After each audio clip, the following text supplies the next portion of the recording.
বাবা রে, হায় রে, আমি এটা কি করলাম? উফ, ইসি রে। আয় হায় পিচ্ছি, তুই এটা কি করলি? মালিকা দেখলে তো তোর পিড়াইবো। তাড়াতাড়ি যা, তাড়াতাড়ি যা। ভাই আমি আনতে যাব না। তোর কপালে আজকে শুনি আছে, আমি গেলাম। হায় রে, মালিক এখন আয় নাকি? আরে গাড়ির এই অবস্থা করছে কে? এই যে ভাই দাঁড়ান, আমি আইতাছি।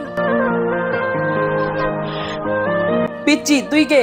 ভাই আমার একটা বড় ভুল হয়েছে, আপনার গাড়িতে লাগাই দিছি। আরে পিচ্ছি তুই এই কাজটা করছস? মানলাম, তুই তো চাইলে চলে যেতে পারতি। ভাই আমি চলে যেতে যেতাম, কিন্তু যাই না এই কারণে। ভাই আপনি হয়তো জানতে পারতেন না গাড়িতে দাগ লেগেছে কি, কিন্তু আল্লাহ তো ঠিকই দেখছে। আমি যদি চলে যেতাম তাহলে পরকালে আমার আল্লাহর কাছে জবাব দিতে হতো। আরে বাহ ছোট ভাই, তোর চিন্তা ভাবনা তো খুব ভালো।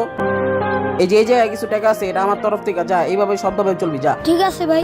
পিচ্ছির গুণটি ভালো লাগলে চ্যানেলটিকে সাবস্ক্রাইব করবেন।